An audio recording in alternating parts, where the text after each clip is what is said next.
So welcome again, everyone. I'm Rachel Grage. I ran for the Florida House of Representatives in 24.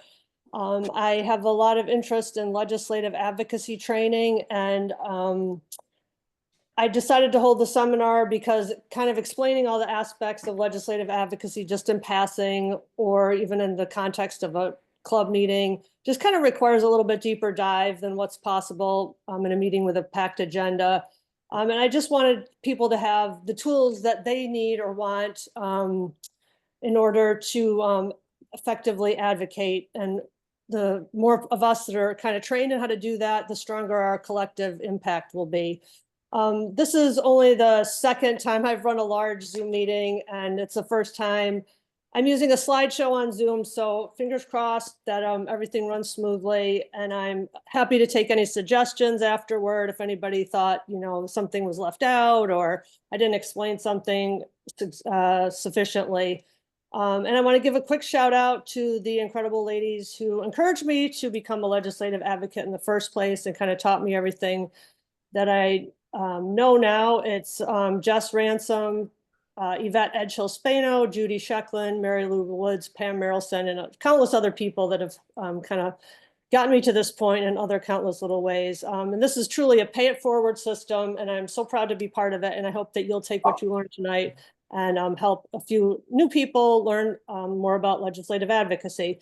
And I am pretty focused just on the state level issues, and there's plenty to kind of focus on right here in our state. But if you're looking for more federal stuff, you could probably still use some of these tools, but you'd have to look for the appropriate websites and things federally.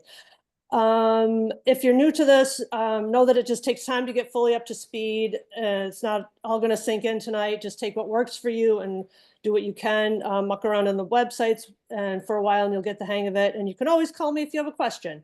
And even if you write one letter to your reps a week, that's a great start, and you can build from there. Okay, so I'm super glad you're all here. I'm super excited to be doing this. I hope to repeat it again in the future. We've got a lot to cover, so let's get started. And I'm going to switch to screen sharing. If I can get this to work. Let's see. Oh, here we go. I'd practiced it 100 times, but okay.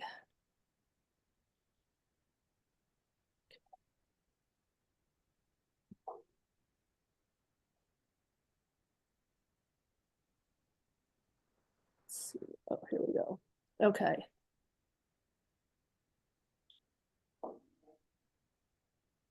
Okay, welcome to Legislative Advocacy Training with Rachel Grage.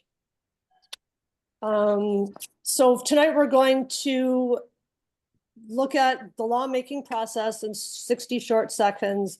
I'm going to show you how to look up bills on the Florida Senate and House websites.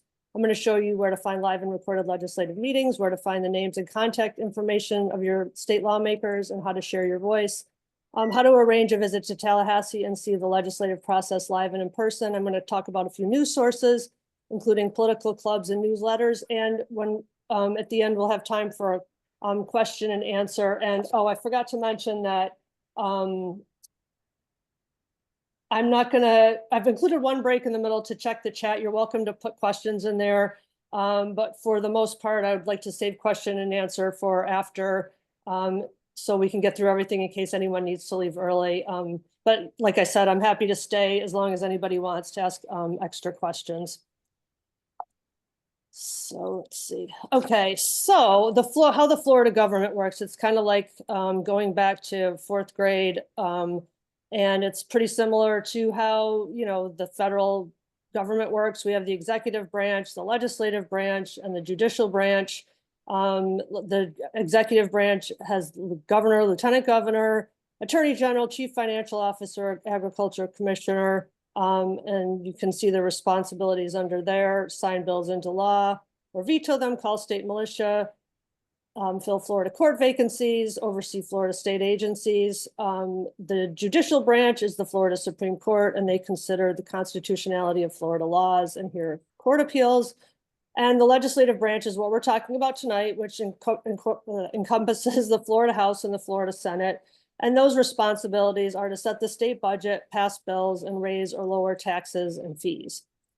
So here's another kind of basic graphic to show you how a law is made in Florida. It starts as an idea from a citizen or a group, or it's put forth by it is ultimately put forth by a legislator. The bill is drafted, it's written and assigned a number. For this example, it's the Florida House of Representatives, and it's assigned a committee or two or three where the bill is reviewed. The committee votes on it, and it can be placed on a calendar or somewhere along the line. It's what they call it just dies. And they read the bill and they discuss it in committee sessions, and then they vote on it. And then it goes over to the Senate, where the same process happens. There has to be a companion bill in the Senate, and it could be a little bit different to start with, but ultimately the bills have to be the same and they have to match. And then once they're both voted on and they are agreed on, then they can be sent over to the governor. The governor can sign the bill into law, allow the bill to become law without signing, or veto the bill. And then if the governor vetoes the bill, the legislature can override his or her vote by 2/3 vote, and then it will become law. So here's our legislative calendar in a nutshell. So we're already down here almost at the start of the legislative session, and I'm sure you're familiar with some of the committee weeks, the special session, which put a lot of some new parameters around immigration. That was the big focus of that special session. And the first go round of the special session, the legislature gavelled in and gavelled out, and they kind of wound up doing their own thing. And Ron DeSantis wasn't happy about it. So he called them to come back, and they massaged the bills, and now he's happy. And so everything got signed into law. But the top notes on that special session are that tuition waivers were taken away from the children of undocumented immigrants, and the death penalty was instituted for capital crimes of undocumented immigrants. And the third thing was to establish this like a commission, and that was originally going to be just the agriculture commission, but when DeSantis got mad, they made it more of a committee kind of thing. You can read a lot about that in the news and things. So we start on March 4th, and the legislative session ends on May 2nd. So it's a very quick couple, less than 2 months. Or no, it's March, April, it's a little bit over 2 months, sorry. Well, it's about exactly 2 months. Okay, so I am going to transfer over now to, let's see, it's a little bit tricky to maneuver some of these windows. Sorry about that. So finding and tracking legislative bills. So I apologize for this kind of looks a little unpolished, but I don't think there's any other way to get over to the websites to show you some of this stuff. So we are starting on the Florida Senate website. So that's just flsenate.gov. And this is the homepage. And right here, you can find your senator, the list of all the senators right here. And this is kind of something that you might want to play around with later. You probably won't remember exactly everything that I say tonight. So here's our list of all of the senators in the Florida legislature. So it's pretty digestible. It's not, I think maybe, I don't know, 30 or something, maybe a little bit more. But for example, we have Clay Yarborough. So he happens to be my senator. And you can click on him and you can see that he's District 4, and you can see all the territory of District 4. So that's the very northeast part of Florida. And this bill's introduced by him this session are in this tab. So you can go down and see all the bills that he introduced and kind of get a sense of what he's about. And oh, these are also the committees that he's on. So he's on a lot of committees. And if you click on a committee, you could see all of the other people that are on that particular committee that he's on. So he's happens to be the chairperson of it, and these are all the members of that committee. So I'm just gonna go back, and so if you click on any of these, you could see all the people on them. So that becomes important a little bit later on in the discussion. So keep that in mind. So under session, you can find all the bills that are being proposed by the Florida Senate in 2025. And you can also go back and see older bills, and you could see special sessions. So 25A, B, and C were the special sessions, but we're just going to stick with 25 for now. And I just happen to like the Florida Senate webpage a little bit better. It's a little bit more pretty, I guess, and user friendly, but there is one also for the Florida House. So I just put it on this tab up here to show you. But here, the one thing that you can find on the Florida House website that you can't find on the Senate website is the list of representatives, and there's many more representatives, but it's still fairly digestible. And you can go down and click on any of them and find out similar information. So if I go down to my representative, yeah, Michael, she's down here somewhere.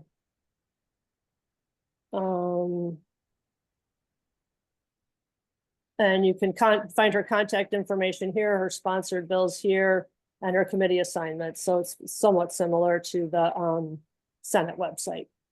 So I'm going back to the Senate website, and I just,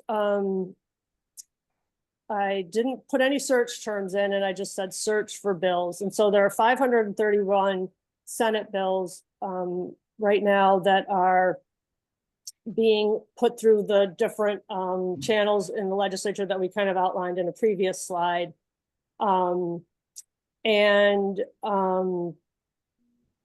If you wanted to see all the bills, you could type in Senate and House, and you'll see that there's 1,086. And just even yesterday, I think there were only 900 and something. So they keep adding. They can add bills all the way up until the start of session, which is March 4th. So they can add bills anywhere up to that point. So a feature that you can sign up for on either Senate or House website or both is what's called the bill tracker. And so you just put on your email and your on a password, and you get, and they will send you updates on the bills and committees that you're interested in, but it's not a barrage. So you don't have to, they will only send you what you want. So if you are interested in pursuing this, I would suggest signing up. And then when you go down and look at a bill, like for example, windstorm coverage by Citizens Property Insurance Corporation, I'm really interested in insurance, and this one caught my eye because the legislature doesn't do a lot about property insurance. So this one is at least worth watching. So you can see that this sunshine is a little bit different than the rest of them. So if you're interested in it, you click on it, and then you can get emails sent that when you sign in, you'll tell the frequency that you want, and you'll get emails when this gets put up in front of committee, or if it gets voted on in committee, then you will get notified of that. So, so I think that gives you at least sort of an idea of what you can find at first glance at the Florida Senate and House website. So you've got your list of senators, you've got your list of committees, and you've got your, under session, you've got a list of bills. Oh, and you can put in, like, you could say healthcare, or let's just say education, and then you can get a subset of bills that are focusing on education if you wanted to just follow those. And then you can read through them and see if you're interested in them. So this one was interesting to me, nature-based methods for improving coastal resilience. So you can find out. So if you click on this, you can see the title, and I'm going to go a little bit deeper dive on one specific bill later, but this, just to give you an overview, is the description, some tabs down here about different aspects of the bill. But like I said, I have a specific one in mind, and I'll give you more information about that. I just wanted to see if I could check the chat, if there's any questions. Okay, it doesn't look like it. Okay, I know that now that I'm saying everything out loud, it is kind of a lot of information. So hope everybody's able to follow.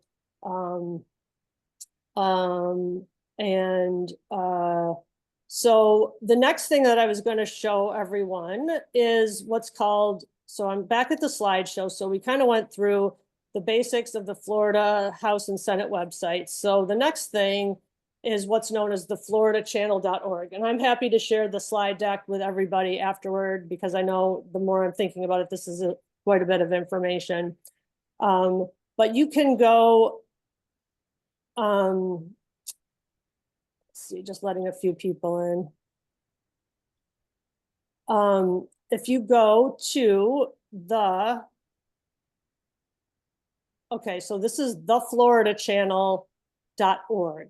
And this is a great resource where you can track the committee meetings that I mentioned before. So you can watch meetings. So under the schedules, so there's a lot of tabs up here. Under schedules, if you click schedules, these are the meetings that are scheduled. I don't know why they're saying that there's meetings in the middle of the night. I think they're just going to post them then. But this is where you can watch the committee hearing. So when I talked about at the beginning how a bill passes through a committee, you can actually watch those committee meetings and see how they'll present different information. They'll have experts come in and present information to support the people that put forth the bill. Will have experts come in and talk about different aspects of the bill to try to convince the other legislators to vote for it.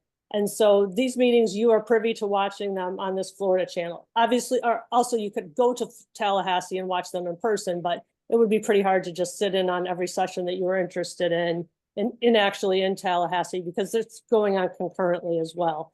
So this is a great resource to come and find the different session meetings, committee meetings. And so tomorrow, like we'll click on tomorrow because today's basically over. So you could see all the things that are scheduled for tomorrow.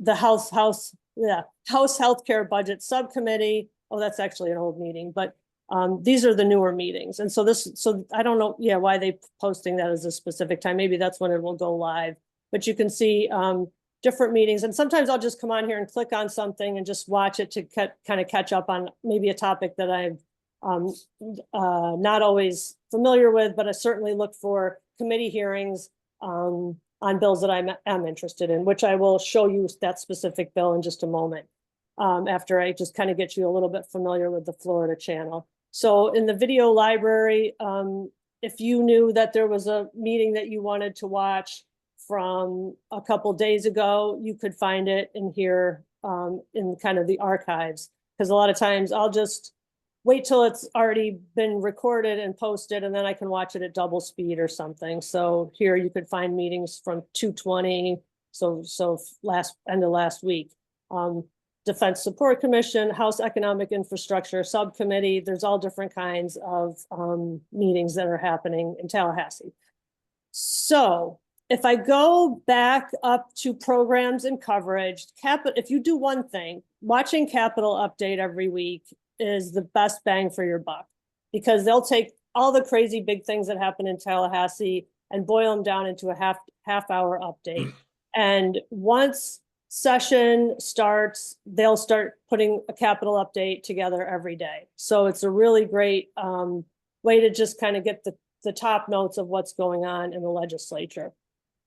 Also in here, you'll find another spot to watch the legislative session, and you'll find press conferences here. So you can see governor's press conference on government efficiency.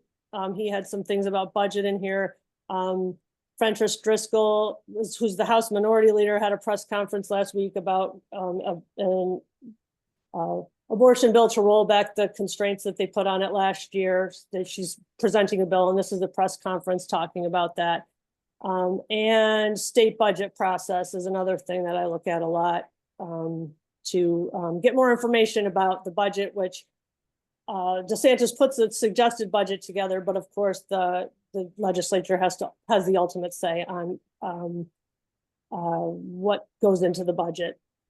Although then DeSantis can veto it, and now they're talking in session about some of the vetoes from last time that they want to reinstate because it was really affecting some of the workers in the Capitol, for one thing, and in addition to the arts community. So Okay, so that is a very brief introduction to the Florida Channel. It's a little quirky. It's not, I don't consider this to be super well laid out. So you kind of just have to get in there and muck around and figure out where the things are that you want to look at based on bills that you're interested in and hearings that are happening. Okay, so back over to my slideshow. So that was the Florida Channel. Okay, so this is super easy and super helpful. How to find your federal, state, and local lawmakers. So if you punch in, if you're in Duval, you punch in duvalelections.com, or if you're in St. John's, it's votesjc.gov, and the process is pretty similar. And in St. John's, you go under voters, and then you say, click check my status. And then you put in your first and last name and your date of birth, check these boxes. I don't live in St. John's, so I can't get information off of there. But in Duval, under my voter status, I can put in my name. So Rachel Grage, my birth date, 06, 25, 19. And put in, I'm not a robot, and I understand, submit. Okay, and then you scroll down a little bit. And so this is valuable information, but what I'm looking at showing you right now is view office holders. So if you click on that, you get everything from soup to nuts. So you start with President Trump, vice presidents, your US senator or senators, your US representative, governor, lieutenant governor, attorney general, all the way down to the dog catcher. And you'll notice that you also get address information. So this would be, for example, Clay Yarborough's Tallahassee address and phone number, and then his Jacksonville branch office. So all this legislators have an office at Tallahassee, but they also have an office locally in their district. And so this is a pretty key feature, and you can find this information in other sources, but this puts everything like pretty succinctly in one spot. So I definitely recommend doing it this way and referring back to this. Okay. We get very comprehensive results. Okay. So back to my slideshow. Okay, we're going to track a bill, an example bill. So I don't know if you all have heard of the flag controversy that's been going on this is the third year that's been going on, displaying flags by governmental entities. So I will give you a little bit more information on that. If I go back to the Senate site, so I may have heard on the news, for example, oh, the flag ban bill is back in the legislature, and then you can Google what the bill number is. So I happen to know that the bill number is 100 because I looked it up. So if I go up here, actually, let's go back to this one. So it's session 2025. I know it's in the Senate, so I'm going to look up bill number 100 because I heard about it on the news, and I've been hearing about it for a couple of years now. So I hit search, and I find it right here. So SB 100, and I click on it, and so you can see that I'm tracking it. So I could, again, if I undo it, I'm not tracking it. This is after I've signed up on the website, so I get updates on it. So this bill was introduced by Randy Fine. I'm sure many of you have heard of him, our esteemed senator, one of our esteemed senators, who is now running in, I think it's District 6. Is that it? Well, it's, at least I know it's part of St. Johns County, and we're trying to help St. Johns County get Josh Wheel in there instead of Randy Fine. So we have so I'll just read this. It's display of flags by governmental entities, defining the term governmental entity, prohibiting governmental entities from erecting or displaying certain flags, requiring government entities to remain neutral in certain circumstances, authorizing a current or a retired member of the United States Armed Forces or the National Guard to use reasonable force to prevent the desecration, destruction, or removal of the United States flag, or to replace such flag to a position of prominence, etc. So basically saying that you could only fly an American or Florida flag in governmental buildings, which honestly doesn't sound terrible at first, but ultimately it's really just homophobic and racist, because the subtext is it's against Pride and Black Lives Matter flags, for example. And then as it often is with some of these bills, reasonable force. Well, they don't define reasonable force. So everybody's wondering, is that just a free pass for people to, do whatever they need to do to get to make sure that, it's only the American flag that's being flown. So if you go down here, you could see the first tab is bill history. So it was filed on December 16th, and then it was referred to its first committee. So if a bill doesn't get referred to any committees, it kind of dies there. So like I said before, it goes to either one to three committees, and it could die in any of the committees if they don't vote it through. But this one went to, first of all, to the Government Oversight and Accountability Committee. And so you can see up here, it says Senate committee references. So we've got three: Government Oversight and Accountability, Community Affairs, and Rules. So those are the three committees that it has to go through before it can be voted on by everybody. So it was on the committee, excuse me. So it was set to be heard on the 3rd of February by the Government Oversight and Accountability Committee.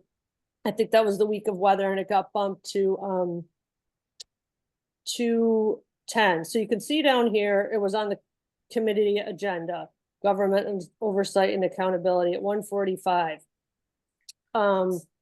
And the result of that, they posted that on 2/11. It was favorable by Government Oversight and Accountability. It got 5 yeas and 2 nays. So it passed through that committee. And now it's going to be heard next by Community Affairs. So there's two things we can get out of this. The first thing is we might want to go back and see what everyone had to say about, about this bill in that Government Oversight and Accountability Committee. So if you go back up here and you click on here, this will take you to Government Oversight and Accountability. And you see all the people that, again, that were on that are on that committee. And if you scroll down a little bit, you can watch that meeting that, well, I don't remember if I said 2:10 or 2:11, but I guess it was on the 11th, and you click video. So I did say to watch it on Florida Channel, but in this case, it's a little bit easier to just kind of find it right on the Senate website. So you can watch it, you can zip through and hear just different people talking. This gentleman is from Equality, Florida, and he spoke out against the flag ban bill. And some people are very eloquent in what they say. They tell their personal stories, but again, at the end of and even some of the senators spoke out against it, but at the end, it did pass through that committee. So we can go back. So that's where, if you didn't get to see the meeting and you want to know what was discussed, you can find it there, but you could also find it on the Florida Channel. But you'd have to know the date and the name of the committee on the Florida Channel. And you'd have to kind of just scroll back on the Florida Channel to find it. So that is the first committee that it went through, the Committee on Governmental Oversight and Accountability. So I'm going to click back, and we're back to the bill main page. So display of flags by governmental entities. Again, we've got the three committee reference or committees that it has to go through. So we see down here that it's now in Community Affairs. So we can assume that it probably will get heard in the next Community Affairs meeting. So we can go over to Community Affairs and see all the people on the Community Affairs roster, and go down and see that it looks like the next meeting of Community Affairs is going to be on March 3rd. So you want to watch out for March 3rd at 3:30, but taking with a caveat that they could switch the time and date. So you just want to keep checking back. Or if you're signed up for meeting notices with the Florida Senate website, it will tell you if it's rescheduled. But you don't really even have to worry, because if you miss it, you can watch it as after it's over and posted. So if you know that the flag ban bill is going to be heard by the Committee on Community Affairs March 3rd. So you might want to write to these legislators and tell them, I don't like this bill. And I would hope that you would vote against it. Or if you like it, you would tell them you want them to vote for it. And I showed you who your legislators are, so you could also write to them, because eventually, if it gets through all these committees, it will go to the broader Senate and House of Representatives. But meanwhile, you might want to write to a handful of these people or all of these people. And if you just click on their name, you can find all their information right on their Senate little homepage thing that they have. So this guy's on that committee. So all of those people. I hope, is this people following with a shake of a head, or is it kind of making some sense? Okay, all right, awesome. Because I know I'm talking a lot. Okay. And then the third and final committee will be Rules Committee, but I don't think you would start to look at that until it passes through the Community Affairs Committee. Okay, so let's see. I think that is, I'll just go back down to these tabs because these are interesting. So the bill history, this is your bill history. I kind of went through that. Related bills, this is important. So in order for the bill to ultimately become a law, it has to have a companion bill in the Florida House of Representatives. So this is the companion bill over at the House. And this is filed by Barrero and Jock. And in order for it to ultimately get voted on, it has to be identical. And sometimes right here, it'll say similar, or it'll say, there's another word I can't remember now, but it has to be identical. But even if it says it's just similar now in the process, it could become identical as they work out the kinks in each of the bills, and they can make them the same. But this one's already identical. But it didn't pass the last 2 years, so I don't know what's going to happen this year. And then here you see the last action. If you want to read the entirety of the bill, this is the bill text. So you hit web page, and then you can read it. This one's really mercifully short. Some of them are really, really long. And then there's no amendments. Sometimes they will get into some pretty heated debates over amendments. Analyses, if you want to read the analyses, there are two. We've got the vote history here, and I am not sure what citations are used for. So I think, so you've got an example of a bill that I personally am against, but, so now you know the content of the bill. You can find the whole bill, the whole entirety of the bill to read. You've got the list of the committee members for the next committee that you could write to. And then you've also got at least an idea of when it's going to be heard again. So if you're really passionate about this bill, you could go to Tallahassee on March 3rd at whatever, I think it was 3:30 maybe, I don't remember, and you could go and you could find out what room that's in, and you could go sit on session, put in a speaker card, and actually say something in front of the legislators about how terrible you think the bill is. Or if you think it's great, say how great you think it is. Okay, so back to my little slideshow. Track a bill example. I think we went through all of that. Okay, so here are just a couple examples of letters of support. One example of a letter of support and one example of a letter in opposition. They're pretty generic. Yeah, I don't expect you to write it all down or anything, but I can provide this to you just to get you started if you need to. But I suspect there are other things like this out there that you could find by Googling it or something. So you would want to send it to that list of committee members, but you could also send it to your personal senators and representatives that we found when we looked on the county voter registration website. Okay, so how do you contact your lawmakers? You can email them, you can call them, you can write them, and you can visit them. Just kind of, yeah.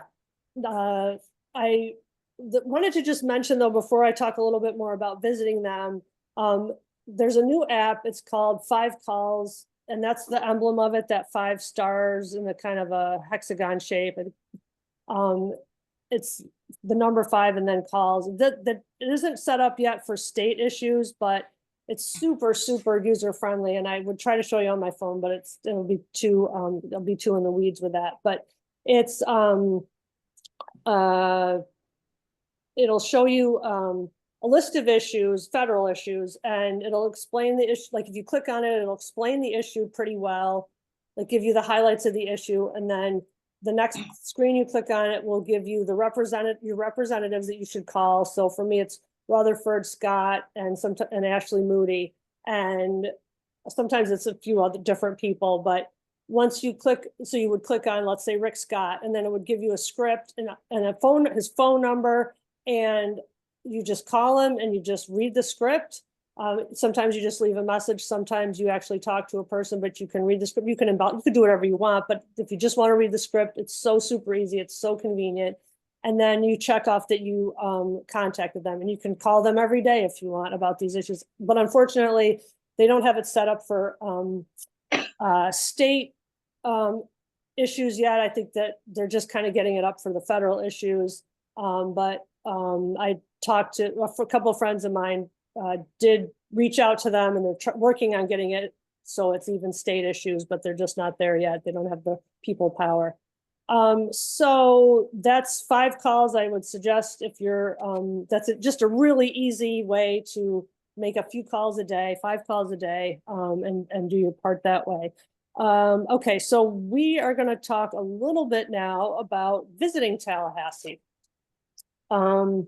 So I think I can go to big screen here for a second. I have been several times now, and it's a really great experience if you have the chance to do so. I would suggest definitely going with a group if it's your first time, because they do a great job. Like groups like Equality Florida, Moms Demand Action, Democratic Women's Club, National Organization of Women do a really good job setting up itineraries and guiding you through the process of sitting in on session and meeting legislators and legislators. And it's just like a real nice camaraderie feeling. Like when you get to the Capitol, it's pretty overwhelming, just the labyrinth inside, and this floor goes there, this elevator only goes to this floor, and that elevator goes to the other floor. So if you can go with a group first, pick a group that aligns with some of the things you're concerned about. There's another one, Equal Ground. I think they go. There's some of the church groups go, I know too. And you can either go just for the day, you can spend the night, but sitting. So the mission there is kind of twofold. One piece of it is sitting in on session. So they'll have a schedule. They'll have a schedule that you can go pick up, and then you can find out where different things are being heard, and you can find the room and go sit in. Like I said, submit a speaker card and go up to the whatever it is, the podium, and say for a minute or two how you feel about it. And so that's one mission. The other mission is to meet with your legislators, and that requires a little bit of pre-planning, and it's not always easy. And it's probably easier in some ways maybe to get on with a group because they have someone doing that for you, and you can just kind of go in. It's exciting to meet them in person and talk about issues. I've met a lot of people that way, and it's pretty cool. So that's the sort of the second piece of it, is meeting legislators. You could also ask to meet with your legislators in your home district, but they're mostly not going to be able to do that now because they're all in session and they're not here much at this time of year. And the one disadvantage of going with a group is you might not go at the same time, at a specific bill that you want to sit in on. It would be the mission kind of the whatever the group kind of stands for. Let's see. Okay, and I did want to show you just kind of what I mean. Oops. Let's see. Let's see, escape. Okay, so back to my tabs here. So, for example, Equality Florida, they call it Pride at the Capitol. It's March 18th and 19th, and you can register here. And here's an outline of what they do. A friend of mine and I have gone a couple times. I definitely suggest going for both days. They tell you where to, they show, help you figure out where to stay. They have receptions. They have breakout sessions. They have a spot in the Capitol where you can go get pizza for lunch. It's really a really cool program. Just as one example, there are a lot of different groups that go. This is one of the bigger ones, and they plan it all out. So it's really nice. And they're very glad to have you come and support them as well, of course. Okay, so back to the slideshow. That's Visit Tallahassee. Okay, so I just wanted to give you the focus of this was more how to get involved, not so much what issues there are right now, but I did want to touch on a few things. Let's see. So the first one, I know you're not supposed to just read from your slides, but I'm going to do that right now. Tallahassee is continuing to undermine home rule. This is not a bill, but it's an issue. Tallahassee continues to undermine home rule, stripping local governments of their ability to make decisions that best serve their communities in favor of centralized control. This overreach often benefits special interest groups, like so many things that the legislature does, over local priorities, weakening democracy and responsiveness. And an example of this that's on the list is HB 565, which says that local governments aren't allowed to put bans in place on things like plastic straws and plastic bags. So it's preempting the local government's ability to do kind of what they feel is best for their community. And I think that the water last year when they said that governments couldn't be compelled to give water to workers, that might have fallen under that kind of home rule issue as well. SB 94, which is put forth by Randy Fine, which I mentioned before, is rolling back parkland protections. So some of the firearm safety measures that were put in place after Marjorie Stoneman Douglas, that mass shooting. SB 94 is trying to undo the age restriction part of that on firearm sales put in place after Parkland, allowing people under 21 to buy guns. And yet another attempt to weaken common sense gun laws that protect our communities. But on the other side, and I'm not presenting an even picture here, but many bills are being proposed by Democrats to strengthen firearm safety. But fortunately, neither of them is really, well, not fortunately. Unfortunately, the Democratic bills aren't moving, but the rollbacks haven't moved either. So our Kathleen Pasadomo, who is a Republican, but she held fast on rollbacks last legislative session, which was great. So she's not Senate president anymore, but I'm hoping that that we don't roll back on any of those protections.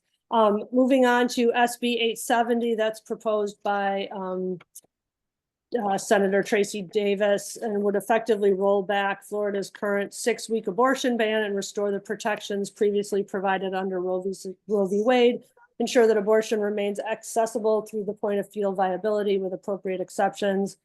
As attacks on reproductive rights continue across the country, this legislation represents a critical effort to reclaim bodily autonomy for Floridians. I don't want to get anybody's hopes up. There's like virtually no chance of this getting anywhere, but it's like, do we have to keep up the fight? We have to keep, we can't just say we give up. So that's why this is super important. And they're if they're going to waste time with flag bans, we're going to waste their time.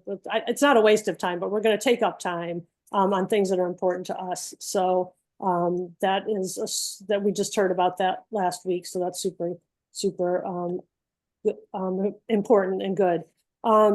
And then SB 80, which I just think this one's kind of funny. Not funny because the issues are not funny at all, but the State Park Preservation Act, ensuring public hearings for land management changes, requiring transparency in leases and permits, and involving makes it so that there has to be advisory groups and planning, all aimed at preventing backroom deals like DeSantis's attempt to put a golf course on state parkland last summer when he thought no one was looking. And I guess someone was a whistleblower somewhere along the line who did ultimately get fired, but thank goodness that person spoke up. And it's kind of neat that it's a Republican that is proposing it. So yeah, just wanted to put a couple good news things into. I just wanted to make sure everyone is aware. Another big thing coming out of Tallahassee, and it was supposed to be part of the special session, I believe, but it didn't happen because they were squabbling about all the immigration stuff. But DeSantis is pushing to tighten restrictions on citizen-led ballot initiatives, making it harder for Floridians to exercise direct democracy and challenge his agenda. So it would make it harder for, like, if I was going to collect 100 petitions, it would have to be each person turns their petition in at the supervisor of elections. I couldn't collect them and turn them in for people. Is one of the things that he's trying to do. There's not a bill for it yet, but we have to watch out for that because that is a huge infringement on our rights. Okay, so we're cooking. We're already on resources. So what time do we have? So we're doing really well. Okay. So here is a list of resources that I wanted to share with you.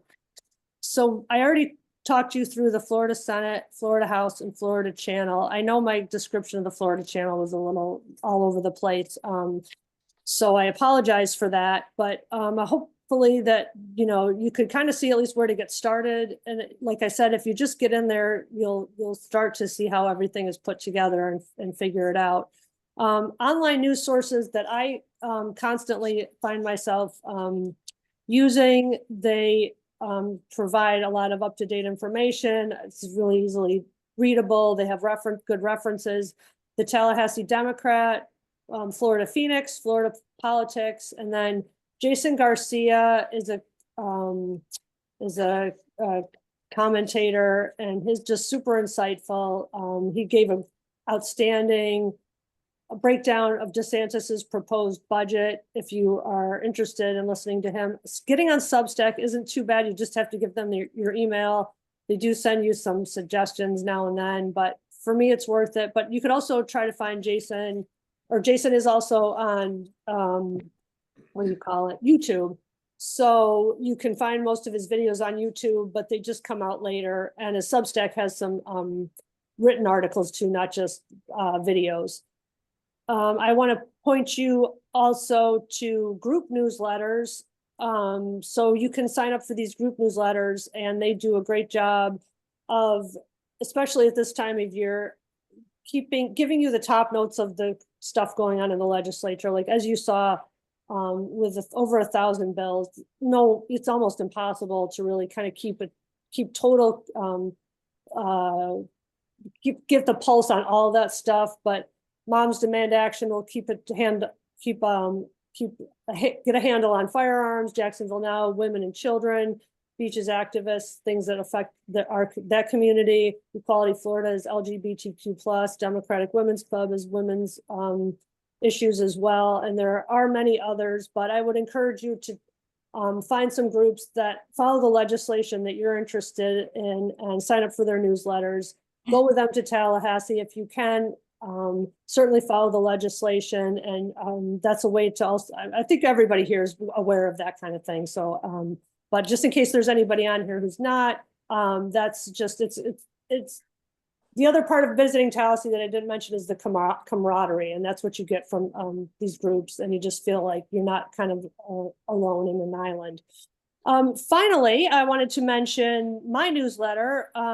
It's hobbling along. I finally figured out how to use MailChimp on my own. So I've got that going, and I'm putting together legislative updates, just things that kind of bubble to the surface that I think are either interesting or potentially impactful down the road, or maybe would speak to some of the people that I know have been following me. I'm trying to keep really hard-hitting issues at the forefront on my Facebook and Instagram accounts. So if you would like to sign up for, or I guess it's follow me, I guess is what you have to do, is follow or just check. I've been putting stuff up pretty much every day lately.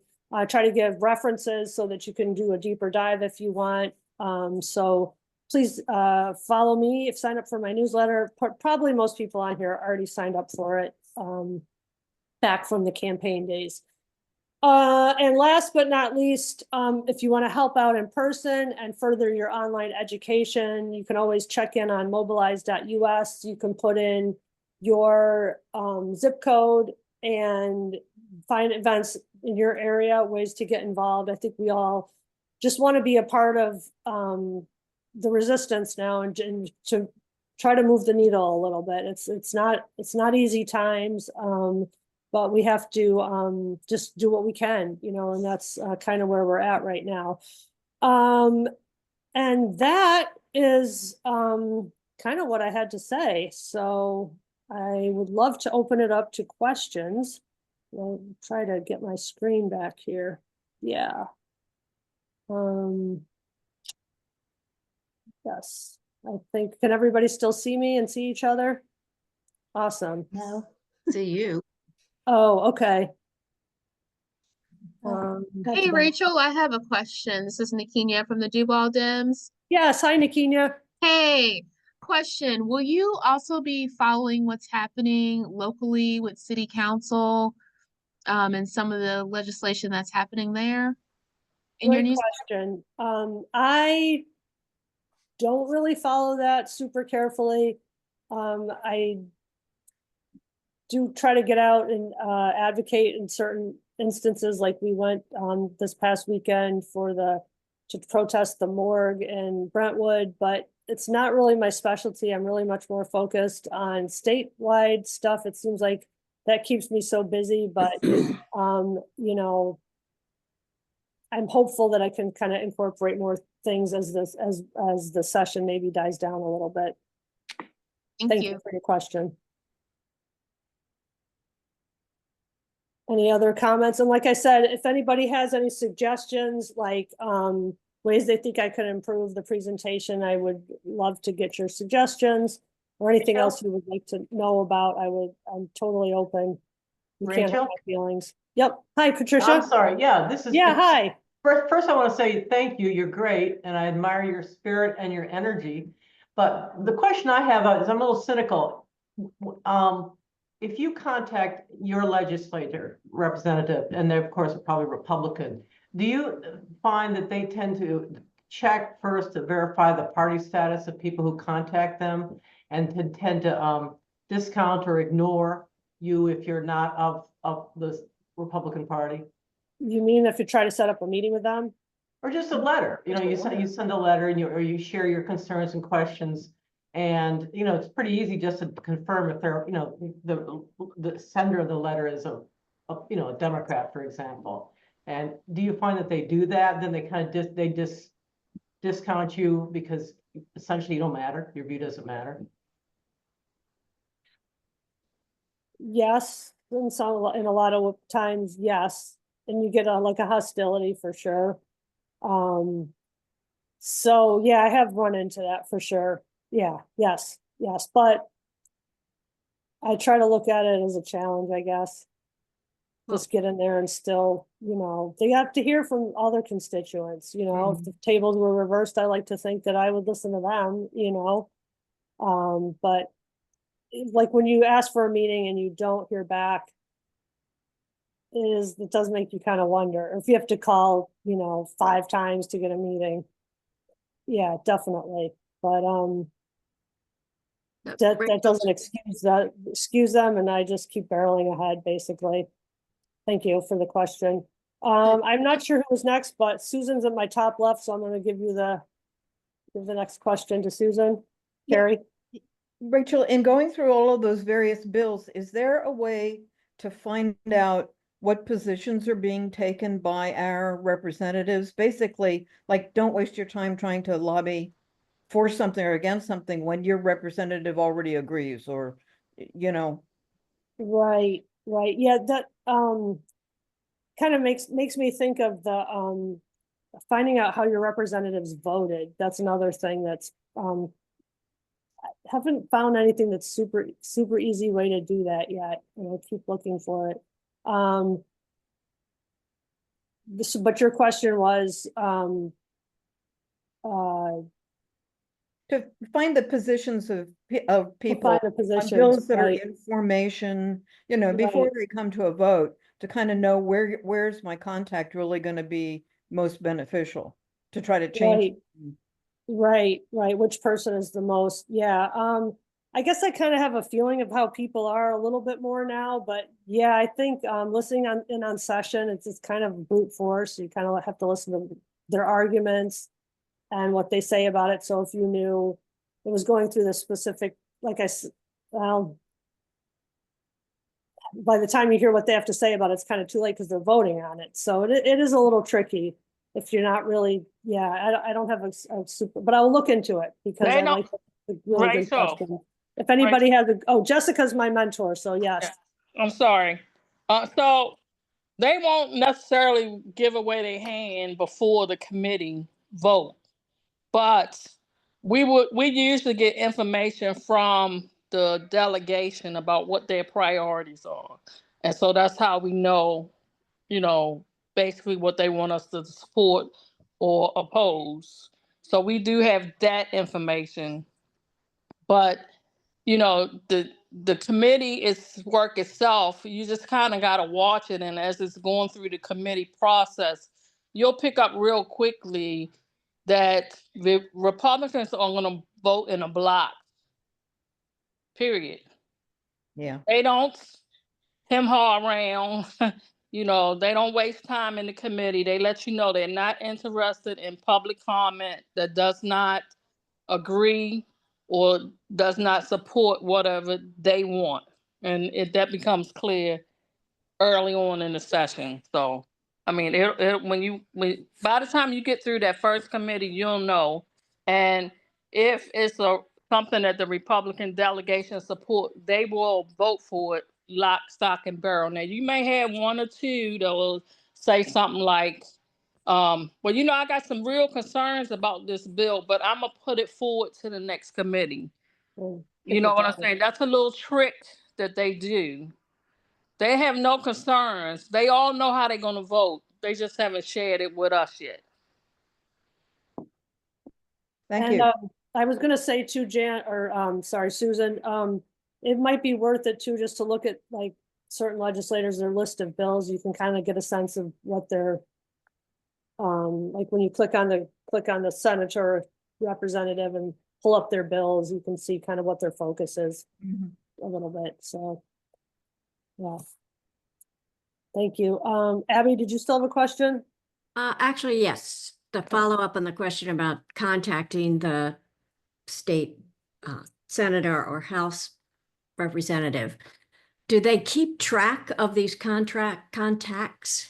I mean, if you send them an email or leave a phone message, whether you're a Republican or a Democrat or even in their district, don't they have to acknowledge it or count it in some way? Just do you? Yeah, I heard that, but Yeah. Yes, they have to record. That's why it's important for people to understand. Even though we are trying to communicate with people who don't want to hear from us, they have to record our discontent. So, it may seem like it's fruitless, but the numbers are there. And when you call and email, those numbers go into the count. And okay. like I said, that don't mean that they're going to listen to us, but certainly they have to record it. Thank you. I think that makes it really more important, even more important to go Even more ahead important, and keep yes. calling and writing and Right. Thank you. Yeah. And if I could just add one more thing real quick, Rachel. So I think we have to remember that these are our representatives, even though we didn't choose them, right? They represent us in our districts. So they might have won a race and we wanted somebody else, but you're still responsible to me. Exactly. You just can't back me off and treat me any Right. kind of way because I am your constituent. And that's how we have to go after them. Right. And that's, we went to see Rutherford on Thursday and he just, yeah, it was terrible. Right. But that's all right. Stay in his face. Yep. Because Well- he wanted the job to represent our district, then you need to represent everybody that's in it. Yep. And we won't even hold a town hall, so, Right. yeah. Thank you. Alec? Hi, longtime fan, first time caller. I know you mentioned the flag bills and the Parkland bills, but what other bills do you think we should be watching right now that you find most concerning? We're still kind of putting that list together, but definitely the citizen-led ballot initiative cut back, or trying to put constraints around the citizen-led ballot initiatives. Any more kind of constraints on home rule, which means that local communities can decide what they can do in their own communities. There's actually a lack of insurance,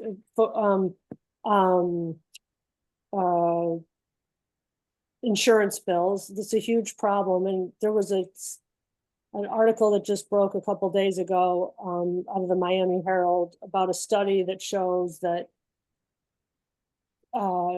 after the hurricanes, the insurance companies cried poverty, and so they jacked up insurance rates, and then they put all their profits into affiliate different groups that help them run the insurance company. So the money's hidden over in these affiliate operations, and so that needs a lot more exploration to what's going on in our insurance industry. And obviously we needed to know that before, but now we have some more information and just how corrupt and corporation centric everything that's going on with even insurance. And DeSantis is talking about cutting out property tax. So that's going to put a huge burden on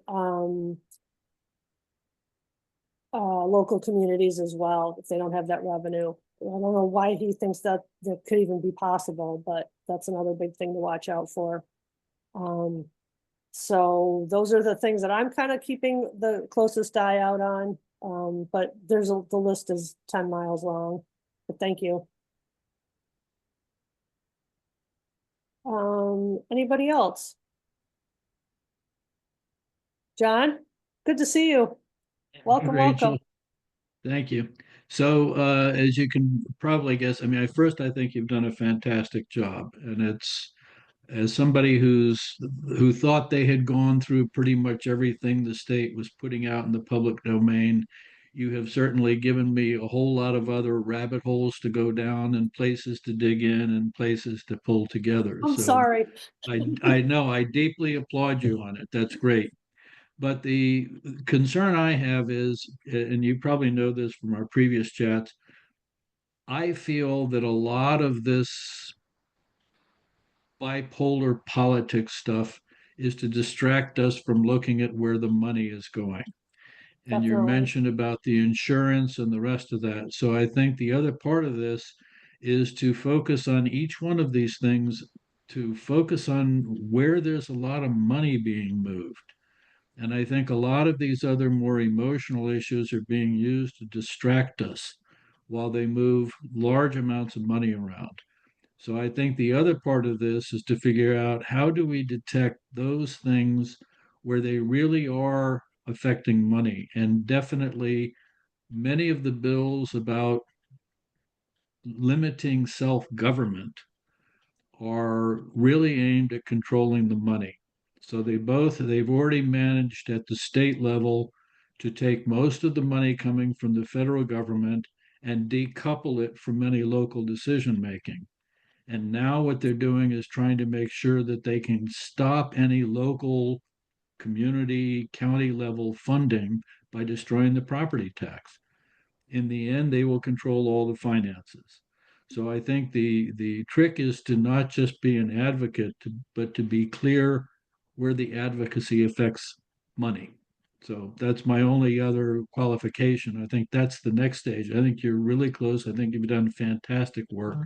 And I'd be quite happy to help you dig more into the finances. But I think that's really what it's about. They're using all the rest of this as cover for moving large amounts of money.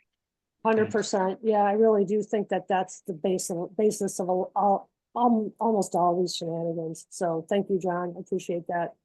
I couldn't agree more. If you put it in a nutshell, that's it. And could argue that that's what's happening nationally as well.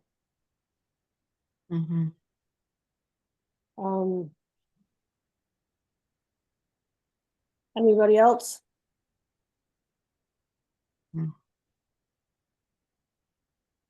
You did say you were going to have the slides available that we can copy.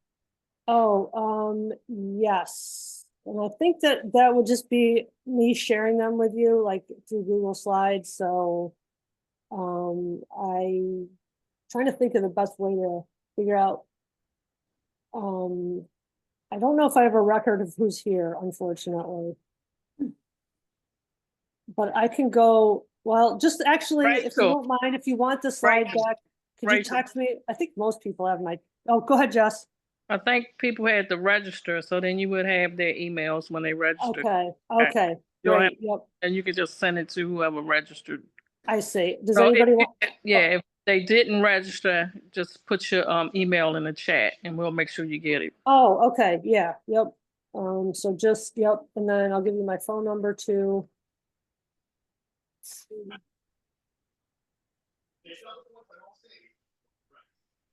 Doesn't seem to want to do it. Yeah, so thanks so much, everyone. I really appreciate you sticking around and asking questions too. I don't, is it posting? It's not doing it. Oh, I know why. Everyone, okay. Here's my email, and then this is my phone number. Okay, awesome. All right, so call and watch, and we gotta Show make up. some noise, show up, screaming at the TV is not gonna do it. We gotta get in their faces. Yeah. And does anybody want the recording? Probably not if you're here. But if you know anybody who does want it, just let me know, because I'll have that ready to go.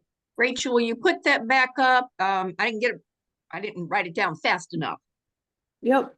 Your information. Sorry, I got Yep. halfway through them.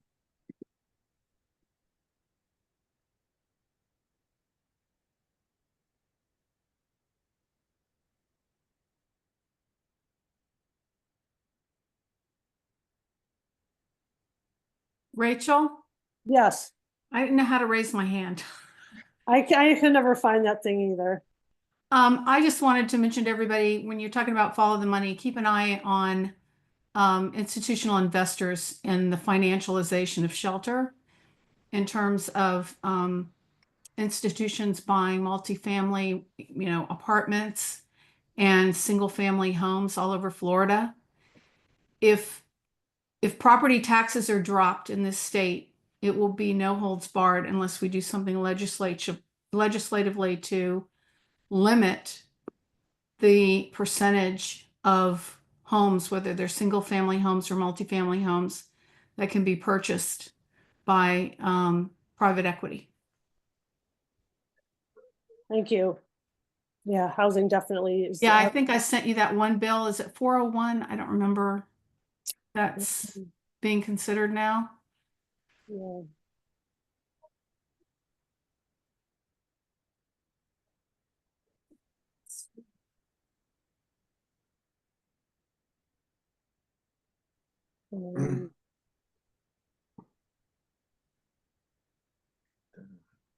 It is.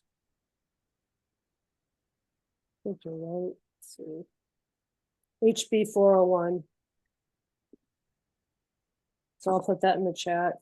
Not sure what that bill means, but we're gonna figure it out, I hope. HB 401, yeah. Yeah, it looks positive on the one hand, but Well, that's another trick they have is it kind of looks good until you really hear the sinister undertones or figure them out. So, all right, well, I guess if we're good, I don't want to keep anybody any longer. I was a tight hour and 15. I'd be here all night, so this is good. Yeah, I Thank mean, you I so thought I would be much. talking all night long. I didn't mean I would be here longer if you had any more questions. Like that came out kind of wrong. I thought I'd Thank be. you. This has Yeah. been great. Thank you so much. Oh, good, good, Thank good. you. Thanks, Great everybody. job, See you Rachel. soon. Yep, Great take job. care. Thank you, Rachel. Thank Yes, you. thank you, Rachel. Wonderful. night, everybody. Absolutely Bye. wonderful. Good night. Good night. And yeah, I think we got up to 29. All right. Yeah, Thanks, oh, Rachel. that's awesome. Really Yeah, good. that Yeah, was. really, really Yeah. good. Bye, everyone. Bye-bye.